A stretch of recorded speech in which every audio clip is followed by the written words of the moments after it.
The shuttle's hydraulic doors hissed open, releasing a gust of sterilized, recycled air into the arrival chamber of Threxian Corps Combat Academy. The floor shimmered with polished obsidian alloy, the ceiling arched high above like the belly of a warship, lined with banners displaying ancient emblems of galactic warrior clans. 100 eyes turned as the new arrival stepped out. She was smaller than most cadets by half a meter, unarmored, and lacked the scales, tusks, or claws that adorned so many of the others. Riley Hart stood straight regardless, clutching a basic gear bag and a datapad that listed her room, schedule, and designated training unit. Her arrival made no sound besides her boots. The cadets watching her whispered among themselves in clicking tongues, guttural pulses, and sonar bursts. Some blinked vertically, a few narrowed compound eyes.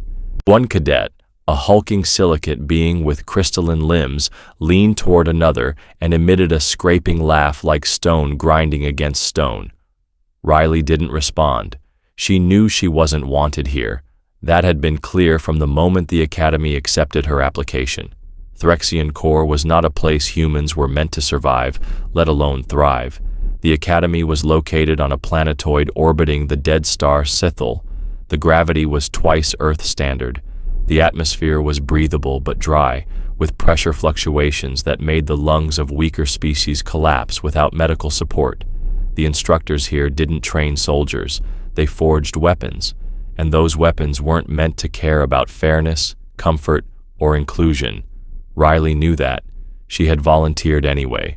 Her first day unfolded like a slow-motion collision. The dorm was a hive of tension. Cadets didn't talk to her. The few who acknowledged her presence did so with smirks or veiled threats. Her bed assignment was mysteriously unmade. Her name tag was scratched off the locker, and the cleansing unit refused to recognize her DNA signature. When she reported it, the droid assistant gave her a perfunctory shrug and floated away. That night, she slept in her uniform on a bare frame while the others talked and laughed as if she didn't exist. The next morning brought physical orientation. Riley arrived 5 minutes early, as protocol demanded. A Varkun instructor, twice her height and bristling with horned armor, scanned her up and down before grunting disapproval. She was assigned the heaviest practice blade and made to run the high-gravity sprint track twice while the others ran once. At the obstacle course, she reached the vertical cliff wall just as the instructor barked, "Cut the line." Her grip slipped as the pull rope retracted. She hit the ground hard, chest first, knocking the breath from her lungs. Laughter echoed around her. Still, she said nothing. She stood, coughed once, then walked back to the beginning of the course without looking at anyone. At lunch, she sat alone. Her food rations arrived late and cold, the rehydrated protein slurry already congealing. As she lifted her spoon, a passing cadet deliberately bumped her shoulder, sending the tray clattering to the floor. Riley looked up at him, a lean creature with spined forearms and yellowed eyes. He smiled without humor and said, "Oops, no reflexes, human?" She didn't answer. She simply picked up the pieces of her meal, returned the tray, and sat down again without a word. That evening, the combat pairing list was displayed. Riley had been assigned to spar against Coral, the largest cadet in the unit, a scaled beast with 4 arms and 2 mouths. Her instructor didn't hide his smirk as he announced the match. The others watched with folded arms, eyes gleaming in anticipation. When the match began, Coral didn't attack right away. He circled her, grinning, testing, waiting. Then he struck with a deliberate swipe, not to injure, but to humiliate. Riley deflected the blow with a sidestep, but the crowd hooted anyway. Coral kept it going for 5 long minutes. Tap, push, trip, spin. She hit the floor twice, rolled, recovered, stood again. The match was clearly unwinnable, but Riley never backed away. She never stayed down. Finally, after a particularly rough slam that left her sprawled in the dust, the instructor called it off with visible disappointment. Coral laughed and patted his chest as if to say, "Easy kill."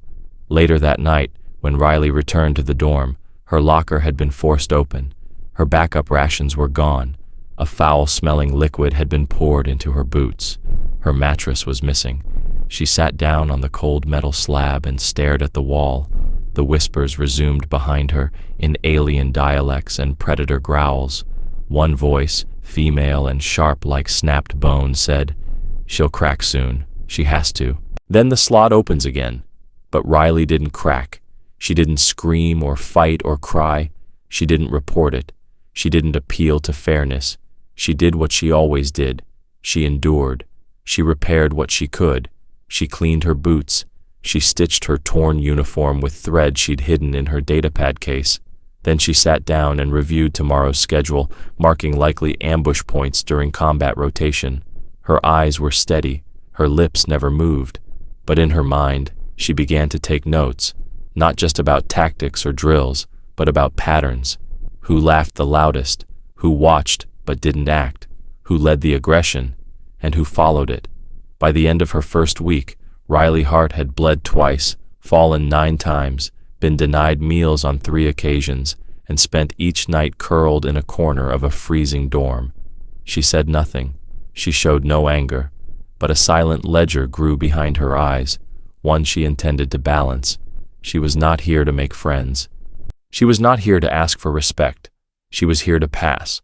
And if she had to become something the Academy had never seen before to survive, then so be it. She would show them what humans were capable of, but not yet. Not until it hurt the most. Not until it counted. The second week began with a frost storm sweeping across the Academy's outer yards. Shards of frozen dust blew across the drill platforms like glass splinters, leaving streaks of silver on visors and skin.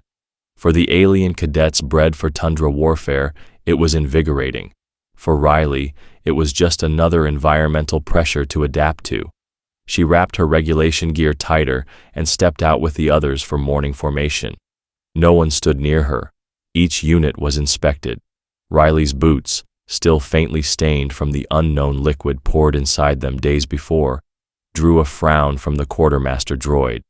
She was marked for a maintenance infraction. Her points were deducted. She nodded without argument. A smirk flickered across the face of Goran, the cadet who had knocked her tray over earlier. He tapped a claw on his datapad, already logging her decline. His species, the Rekul, prized record-keeping. It wasn't enough to dominate. One had to document it as legacy. By midday, the sabotage escalated. During mech assist training, the exosuit Riley was issued failed to synchronize with her neural commands. The instructors declared it a calibration fault. She was told to complete the weighted march manually, 40 kilos strapped across her back, with legs stiff from training and breath pulled thin in the heavy atmosphere. She trudged behind the formation as the others surged ahead with mechanical ease. A Vryn cadet looked back, flashing fanged amusement, and mimicked a limp with exaggerated flair. Riley said nothing. After the march, her legs were bruised and her pulse unstable, but she returned to the field for the next module, adaptive terrain combat. The arena shifted from ice to volcanic gravel within minutes, the ground shimmering with heat. The foot sensors in her suit, already stressed by tampering, glitched again. Her footing failed. She fell once, caught herself the second time, then rerouted all her focus to balance instead of technique. She knew someone had altered the sensitivity, but there was no point in reporting it. Protocol dictated every cadet was responsible for personal gear. Any failure was her failure. That night, when she returned to her quarters, the door refused to register her ID. The wall panel blinked red, claiming invalid authorization. The biometric scanner had been corrupted. She waited in the corridor for 40 minutes until a supervisor drone passed by. When she requested a reset, the drone cited an administrative delay and floated off. She slept on the hallway bench, curled beneath a mylar blanket. No one spoke to her. No one asked questions. That was the protocol. On day 10, she was paired with Vector, a cadet from the lava world of Rundar, for a tactical drill. Vector was massive, thick-skinned, and radiated heat from his dermal plating. The scenario was simple: extract a beacon from a simulated war zone while maintaining stealth and cover. Riley reviewed the map carefully, noting wind direction, light gradients, and elevation changes. Vector dismissed her suggestions instantly. "Humans move like prey," he grunted. "I'll lead. You follow." Riley followed. He triggered 2 alarms, disabled a drone, and barreled straight into the enemy's secondary perimeter. When the simulation ended, the instructor blamed Riley for failure to correct team imbalance. She received a demerit. Vector snorted laughter and clapped her on the shoulder hard enough to make her stumble. "You're the shadow human. You should have disappeared like one." Later, she heard him retelling the story to a circle of cadets during rest hours. Each retelling grew more exaggerated. How she tripped over a root, how she panicked, how she whimpered in fear. None of it had happened. But facts didn't matter here, only reputation did. The cafeteria became another arena of quiet hostility. Her food was replaced with expired ration packs. The hydro paste in her cup tasted foul. Once, she caught a glimpse of Goran slipping something into her dispenser. She made no scene, just took a different unit. When he saw her do it, he winked. No one intervened. The instructors offered no reprieve. During marksmanship training, her targeting HUD flickered at irregular intervals. On her 3rd shot, the plasma bolt ricocheted and singed a warning drone. She was pulled aside and given a warning citation for reckless output. The weapon was confiscated for inspection. It never returned. That night, her neural stim unit failed during REM conditioning. She woke disoriented, with a headache that pounded through her skull like seismic shock. Her bunk had been rigged to disable the dream modulation sequence, essential for long-term mental clarity under planetary strain. Sleep deprivation would erode her reflexes, cognition, and mood. That was the goal. It was a slow dismantling of her humanity, trial by attrition. Riley kept track of every instance, every face, every sneer. She memorized cadet numbers. She logged infractions silently. She mapped schedules, supply routes, maintenance routines, and instructor patterns, not out of obsession, but preparation. On day 14, she returned to her bunk and found it moved again, this time shoved into the communal hygiene unit, soaked and reeking. A datapad sat on the floor beside it, with a crudely drawn sketch of her face and the words, "Week 3, done." She picked it up, stared at the message, and turned it off. At lights out, her eyes remained open, long past the others' breathing slowed. She no longer looked tired. She looked still in a way that was not empty, but coiled. Measured. Dangerous. She knew what was coming. The escalation was textbook. The moment her presence hadn't broken the first week, the real test had begun. This wasn't just bullying. It was strategic isolation. Standard protocol for weaklings. Break them without violence. Crush them with silence. Kill them slowly, with indifference. It worked on most. It worked even better on species with high social dependence. But humans were not bred for obedience. Humans were bred for adaptation. On the morning of day 15, Riley walked to the combat lab early. The cleaning drones were still sweeping debris from the last simulation. She checked her assignment. Her name had been added to a new roster, unauthorized, yet already approved by a faculty officer. The exercise was called Full Spectrum Integration. It was normally reserved for third-year cadets. It involved full contact squad combat, but her squad slot was empty. She had been registered to face a 4-cadet unit alone. She didn't report it. She studied the layout. She memorized the variables. She adjusted her armor personally and double-checked the blade's weight balance. Then she smiled. Small, quiet, and final. Let them come. She was done taking notes. The simulated war zone was loaded before sunrise. The projection matrix shimmered against the walls of the combat chamber, materializing dense jungle, fractured ruins, smoke-stained skies, and hidden heat signatures. The arena was over a kilometer wide, encased within reinforced dome plating, with climate control modules tuned to mimic unstable tropical biomes. From above, it looked like a broken jungle swallowing itself. From inside, it felt like chaos.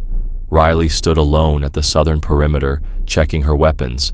A basic plasma pistol with limited charge, a retractable short blade, and a wrist-mounted scanner with infrared overlay.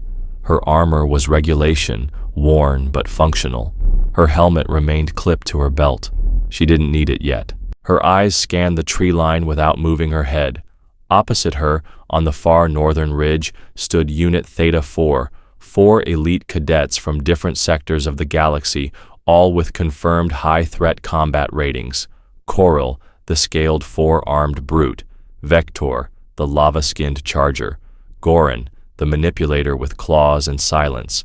And Trusha, a Rylian who specialized in stealth strikes and pheromonal disorientation. Each of them had crossed her in some way. Each of them had been selected, unofficially, of course, for this exercise. The instructors had not announced the match publicly.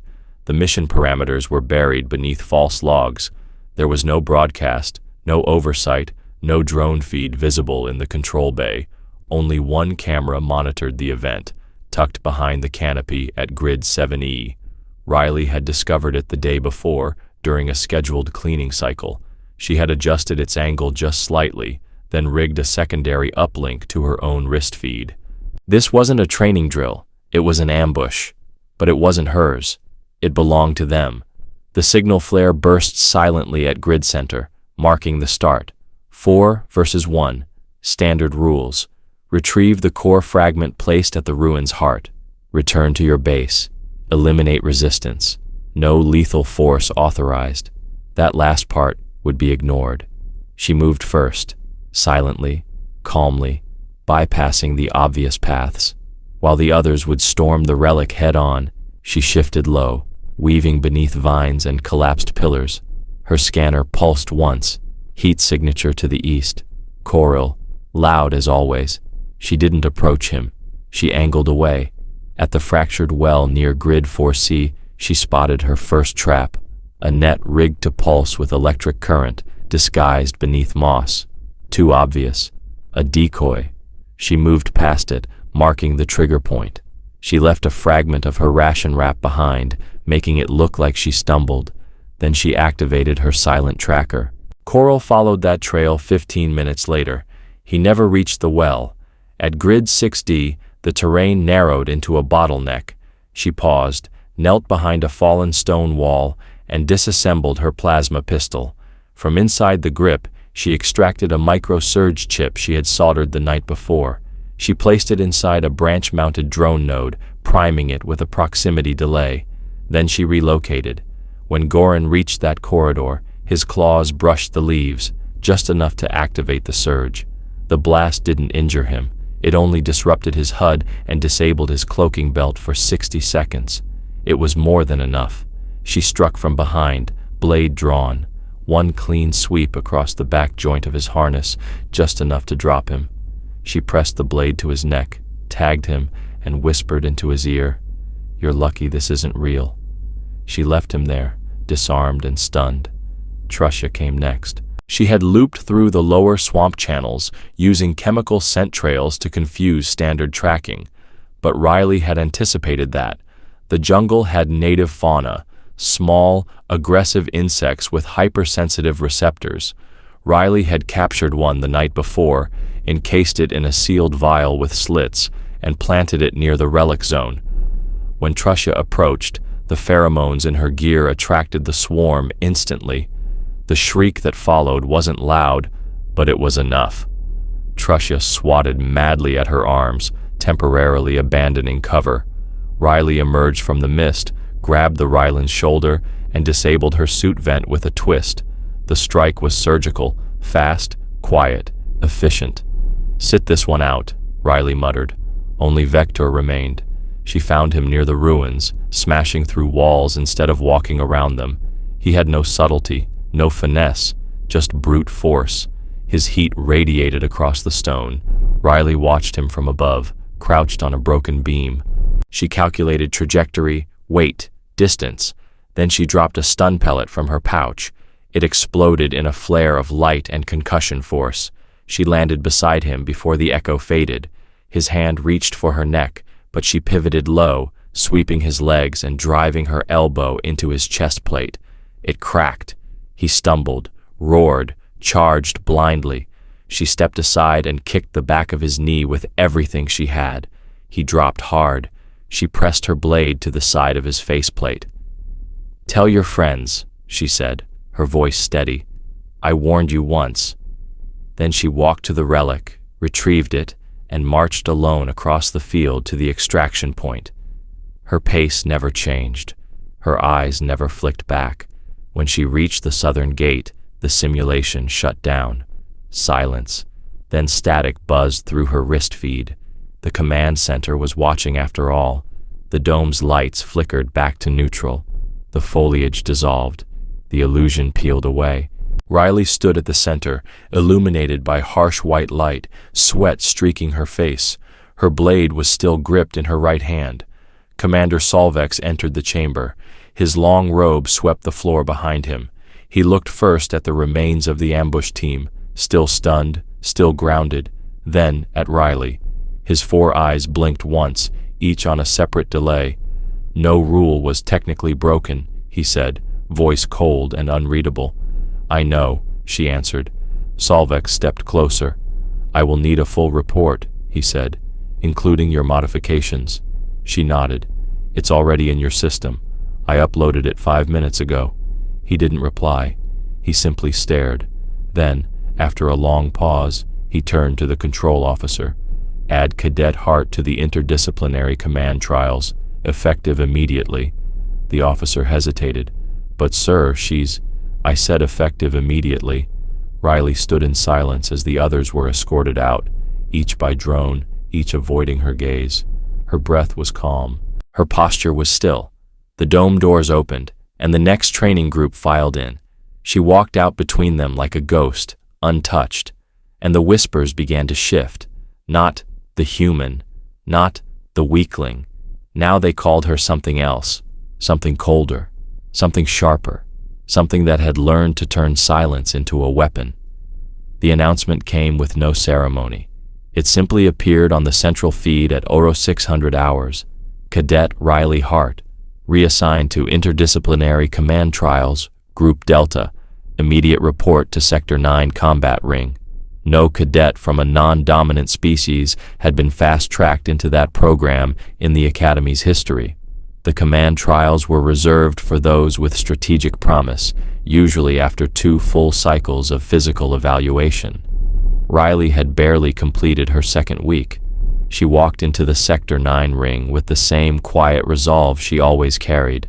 Her armor had been upgraded. Someone, likely Solvex, had authorized reinforced joints and a tuned helmet. It wasn't favoritism, it was insurance. Group Delta didn't train. Group Delta hunted. The ring was already occupied when she arrived. 4 figures stood to the left, already in formation. Each was taller than her by at least a head. Among them was Kargan, a Brutari from the Forge colonies, whose last 3 sparring matches had ended with cadets carried off field. Next to him stood Zillan, a razor-scaled female from the Drek Empire. Her claws had been tipped with low-grade toxin, approved as legal by the Academy. The others, Rain and Voss, were less famous but equally lethal. One specialized in pressure point grappling. The other had broken a Tarkin's neck in full armor last season. None of them spoke when she approached. They simply looked at her like a defective drone that had somehow wandered into the officer's wing. She nodded once and took position across the mat. The instructor, a Kralon named Surox, activated the combat frame without a word. The room sealed, lights shifted red, and the walls began to close into a tighter hexagonal arena. A dull voice sounded overhead. "Full body contact. Control discipline only. Use of synthetic bone pressure is permitted. Begin." Riley didn't blink. Kargan moved first. Predictable, direct, brutal. His charge echoed through the frame, shaking the metal beneath her boots. She let him come within 2 meters before sidestepping sharply, using his momentum to redirect him into the wall. He hit it, rebounded, and turned with a grin. "Slippery," he muttered. Before he lunged again, Ren flanked her right. She ducked low, parried the elbow aimed at her throat, and drove her knee into his thigh joint. It staggered him for half a breath, but it was enough. She rolled behind him, positioning him between herself and Voss, who had already activated his shock gauntlet. Voss hesitated, only for a second, but that second was fatal. Ren stumbled into his strike. Electricity surged, and both fell. 2 down. Zillan approached in silence. She moved differently, graceful, calculating. Riley circled her, adjusting her stance with each step. Claw met blade as Riley drew her short saber and deflected the first swipe. Zillan pivoted, feinted low, then aimed for the exposed section near Riley's neck. The strike was perfect, except Riley wasn't there anymore. She had dropped into a full slide, undercutting Zillan's center of gravity and sweeping her off her feet. The Drek Cadet landed hard, and Riley pinned her wrist to the mat with the hilt of her blade. "That's 3, Surrox announced from above. His voice was flat, but there was a faint shift in its pitch.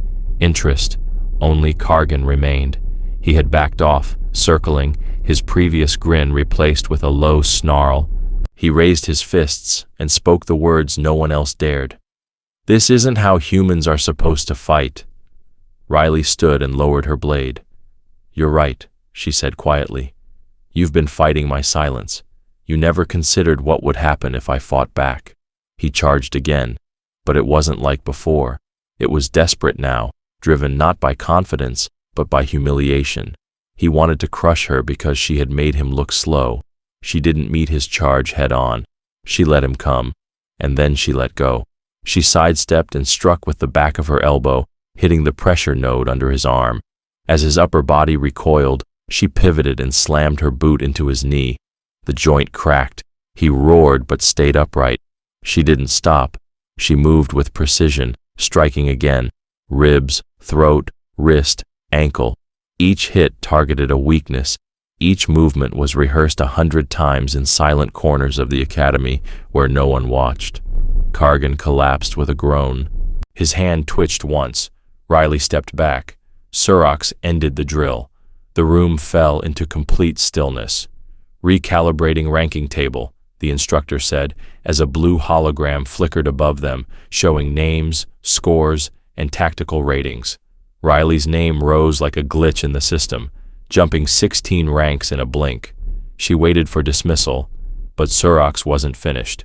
"You are not like the others," he said, tilting his head slightly. "Why?" She stared at him. "Because the others were trying to be something they were bred for. I am what my world made me." He said nothing. The door unsealed. She stepped out, sore but upright. In the corridor, cadets from other wings were already watching the feed. Word had spread faster than the broadcast itself. She walked past a group of third-year students. No one laughed. No one muttered.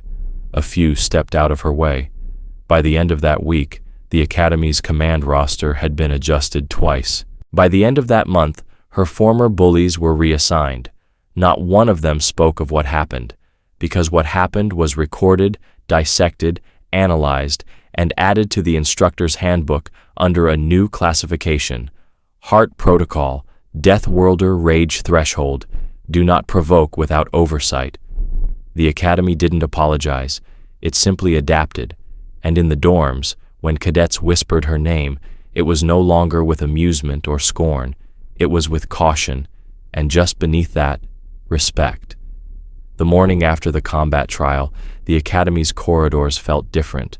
Not quieter, there was still the thud of boots, the crackle of weapon drills, the hum of simulation platforms powering up, but there was a shift in how cadets moved around her.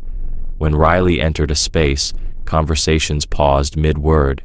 When she walked past groups that used to look through her, some turned to face the wall. A few cadets even nodded at her, not as an act of friendliness, but as acknowledgement. Respect, stripped of warmth, was still respect. And respect here meant safety. She had earned a name, though it wasn't the one on her roster. No one called her Heart anymore. Some whispered, Protocol Burnout. Others muttered, Death Maiden. She didn't care. She wasn't here to be liked, only to graduate.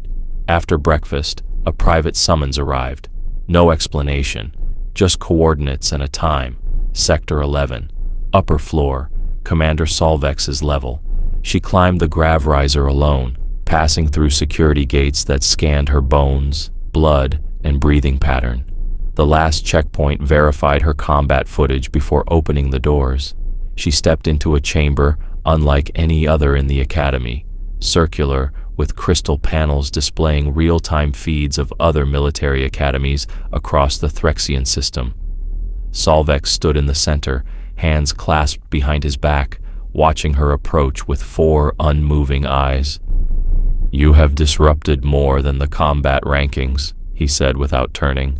She remained silent. "You've altered the behavioral hierarchy. That has consequences." She finally spoke.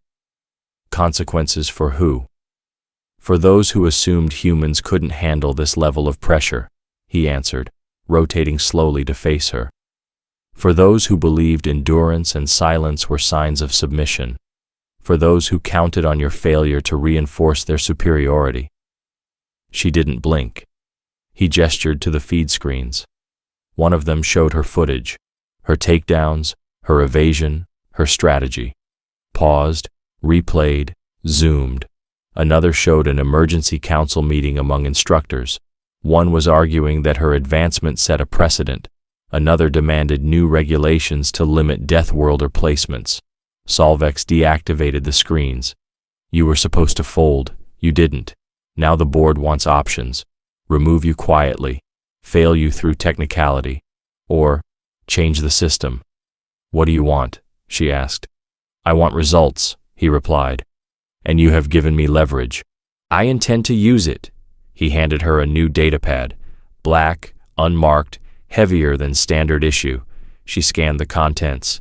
Her course path had been rewritten, not just advanced classes, but interspecies command simulations, protocol rewriting trials, and cultural integration warfare.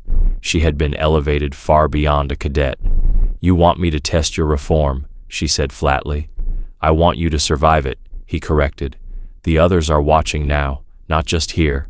Other academies, other races. They've seen what one human did. They want to know if it was anomaly or advantage." She closed the datapad. "When does it begin?" Solvex gave a sharp nod. "It already has." That evening, as she walked back through the central plaza, 2 young cadets, both new arrivals, no taller than her shoulder, were whispering by the water station. One of them accidentally dropped his hydration unit as she passed. She paused, picked it up, and handed it to him. His eyes widened, unsure whether to thank her or run. "Don't let them bury you," she said softly, then turned and continued walking. The next 2 weeks were a study in quiet shifts. Her new assignments placed her with cadets who had never sparred with humans. Some watched her closely, eager to challenge. Others treaded cautiously, but none ignored her anymore. In one simulation, she co-led a mixed-species infiltration team and devised a distraction strategy so effective the instructors submitted it to the Regional Defense Council. In another, she rewrote the extraction timeline during a hostage drill, sacrificing a mission success score to save 2 wounded cadets, one of whom had once poured acid into her boots. She never spoke of the past, but she remembered. One evening, Trusha approached her in the mess hall, no venom in her eyes, no mocking tilt of her chin. "I don't regret testing you," she said, "but I underestimated you." "You're not the first," Riley replied. "You won't be the last," Trusha added. They didn't become allies, but the tension melted. Cold silence replaced sharp barbs, and that was enough. Late one night, Riley stood outside the training dome, alone under the stars of the dead system. The sky was frozen, pinpricks of white light barely moving behind the black shell of the orbital shield. She watched in silence, arms folded, breath slow. Another cadet approached, one of the new ones. She didn't look at him. "Is it true?" he asked. "Is what true?" "That you took down 4 command-ranked cadets. Alone." She waited, then nodded once. The cadet hesitated. "Were you scared?" Riley turned her eyes toward him. "Of course. But you did it anyway?" Yes, she said, because if I didn't, it would never stop. He absorbed that. Then he walked away without another word. The next day, he sat beside her during tactical theory. Later, 2 more did the same. The following week, a junior instructor opened her lecture by referencing Riley's jungle ambush trial as a case study in asymmetric warfare. By the end of the semester, the Academy had published an internal memo updating the combat ethics framework. It included a new clause. Species-based tactical assumptions must be discarded when faced with Death Worlder adaptability. The clause was unofficially called the Hart Amendment. She graduated that cycle with commendations in strategy, survival, and resilience.